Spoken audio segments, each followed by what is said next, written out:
YouTube. Today I want to be talking about a manga that has climbed the ranks into the top 10 of best selling and best performing manga of 2018. And it was a manga that I saw originally when it first premiered, like in chapter 1. I'm going to be honest with you. I read Dr. Stone, or I read, like, the little preview of it, and it didn't interest me. But with it climbing into the top 10, I decided to give it another shot. Now, what is the plot? What is the premise of Dr. Stone? Now, this is going to be a chapter 1 review. And in a nutshell, 2 high school students are tasked with the restoration and revival of humanity and civilization. They are literally sent back to the Stone Ages and are forced to recreate and reinvent and rediscover everything that was previously known. But it's not as simple as you might think. It's not something that involves time. They didn't literally get sent back into the Stone Ages. What had happened was randomly some meteor type global epidemic apocalyptic thing hit the earth or rippled through the earth. It's very hard to put my finger on it because nothing was destroyed. It was just like a shockwave was sent across the entire globe, petrifying and turning every human being to stone. Nobody was spared. Nobody was spared that we know of thus far.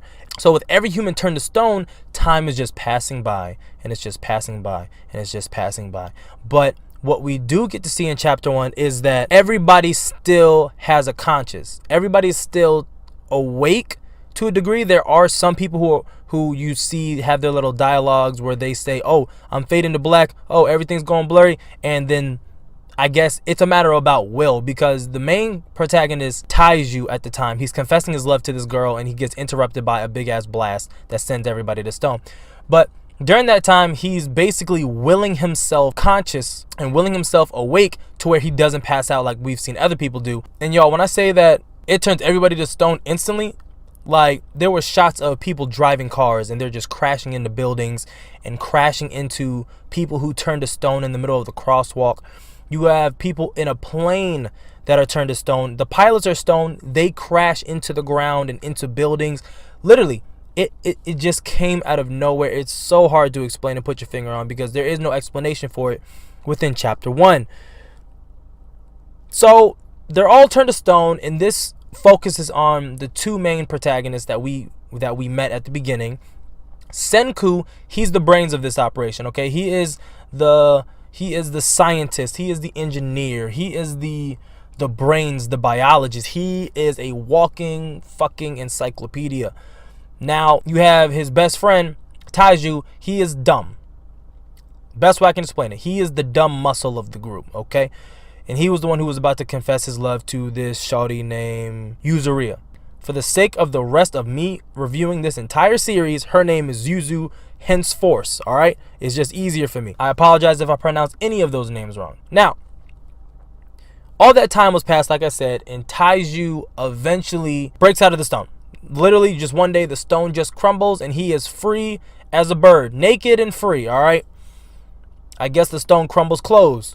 Now, he begins to follow all these, like, signs that are carved into wood around where he was. Mind you, he got turned to stone right outside his old school, but because so much time has passed, the school is no longer there. All right, so literally, you see mountain ranges that have sprouted up. Trees have grown over the concrete in the roads. Literally, like, this isn't from. First of all, the art is beautiful. Whoever did the art in this manga, easily the best art out right now in the manga community or just comic book community. But nonetheless, there's just an overflow of vegetation everywhere. There is not one road that is visible to anything. Like, there are no landmarks for him. So he's following these signs to somebody, and then he finally gets to the person, and it is his best friend Senku, who alludes to all of us that he has already been free for 6 months. 6 months prior to Taiju just now emerging. So we find out exactly how much time has passed in chapter 1. Exactly, get this shit, 116,427,065,530 seconds have passed, or 3,689 years and 158 days. Yeah.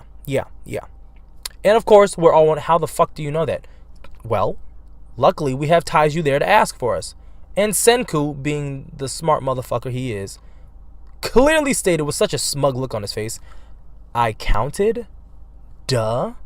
Like, what? No, don't just say you counted like it's some simple task to do. Like, I mean, I guess if you're frozen in stone, you literally have nothing else to do, but I mean, damn. Anyway, that all happens. Senku takes Taiju back to his little man-made hut that he made, and he basically breaks down to Taiju what we already know this story is going to be about. They have to reinvent everything that modern man had previously discovered. So every invention, like, just look around your house now, look in your car, I don't know where you're listening to this at, look if you're outside, just look around, buildings, road, light. They have to rediscover light. They have to make light bulbs. They gotta do brick and concrete and pavement and paint and, you know, cooking appliances, house, just wood. They have to make wood, tools. You see what I'm saying? But what is interesting about this is that you have modern day man, 2019, modern day man, with all the knowledge that we have. If we went back to the Stone Ages right now, how fast could we reinvent everything? That question alone, and I see why this manga has gotten as far as it did, because it's a very interesting concept. It's a very interesting question. And if you don't find it interesting, maybe it's just me, but I'm going to give you a little sneak peek into like chapter 2 and 3, 4, 5, 6, 7, 8, 9, 10. They spit real life science facts. Like, when they start inventing stuff in the manga, everything that they're doing, if you were to do that in your own house, get the supplies and do it, you would be creating everything that they make. Like, they've already made alcohol. I hope that got your attention. They've already made alcohol. They made mortar, a crossbow. Ooh, maybe I shouldn't have told you. That was a spoiler. What else? Soap. They made soap, and I feel like I'm missing something. A house, but they didn't tell you how to. Actually, no, they did tell you how to make the house. But that is chapter 1. That is just an insight into the manga. If there's something that you wanted to try to get into, that is just, you know, my sneak peek. I will have more chapters to come. Definitely, I do plan on reviewing this. The anime is in line to have a spring. I want to say a spring or summer anime adapted. Good Lord, I was doing so well without messing up. An anime adaptation coming very soon. And like I said, this has been in the top 10 best-selling mangas for Shonen Jump, you know, in 2018. So anything in the top 10, I would say it's definitely worth giving it a look at, giving it a read.